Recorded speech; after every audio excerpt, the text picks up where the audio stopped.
రాజకీయాల్లో ఒంటరిగా అధికారంలోకి రావడం, సీఎం కావడం అనేది అయ్యే పని కాదు. అందుకే మీ డైరెక్షన్లోనే పనిచేస్తా. ఇంకో 15 ఏళ్లు మీరే సీఎంగా ఉండాలి. అప్పుడు నాకు 15 సంవత్సరాల పాటు ఒక పదవి ఉంటుంది.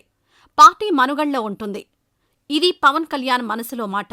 ఆ మాటను శాసనసభ బడ్జెట్ సెషన్ ముగింపు సందర్భంగా విజయవాడలో నిర్వహించిన కల్చరల్ ఈవెంట్లో బయటపెట్టేశారు అని విశ్లేషకులంటున్నారు. దీనిపై టీడీపీ ఫుల్ ఖుషీగా ఉంటే, జనసేన క్యాడర్ మాత్రం లోలోపల ఫైర్ అవుతున్నా బయటికి ఏమీ అనలేక కామ్గా ఉండిపోయింది. ఇటీవలి కాలంలో జనసేన, టీడీపీల మధ్య గ్యాప్ ఏర్పడింది అన్నది నిజం. సోషల్ మీడియాలో సాగుతున్న టీడీపీ జనసేన ఫ్యాన్స్ వార్ ఇందుకు నిదర్శనం.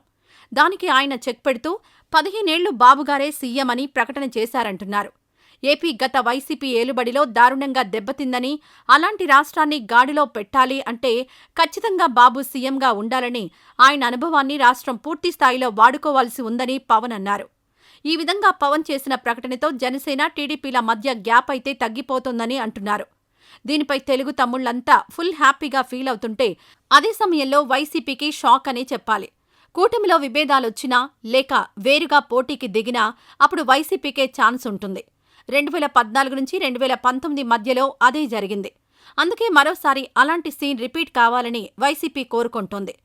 దాంతో పవన్ వైసీపీకి ఆ ఛాన్స్ లేకుండా చేస్తూ ఈ ప్రకటన చేశారని చెబుతున్నారు.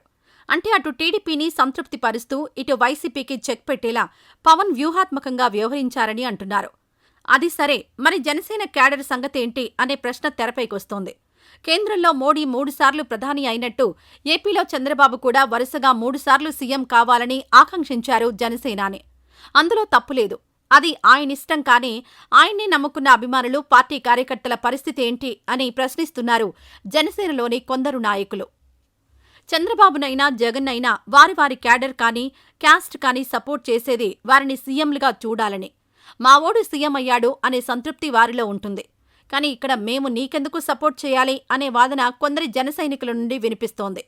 నువ్వు సీఎం కానప్పుడు, వేరే పార్టీకి సపోర్ట్ చేస్తున్నప్పుడు మేము కూడా నీతో పాటే వారి జెండా మోయాలా అని గట్టిగా ఫైర్ అవుతున్నారు వారు. ఏదో ఒక పదవి వస్తుంది కదా అనుకుంటే ఇంతదానికి ఒక పార్టీ పెట్టడం దేనికి? టీడీపీకే సపోర్ట్ చేస్తే సరిపోయేది కదా అన్నా అంటూ వారు ఆవేదన వ్యక్తం చేస్తున్నారు.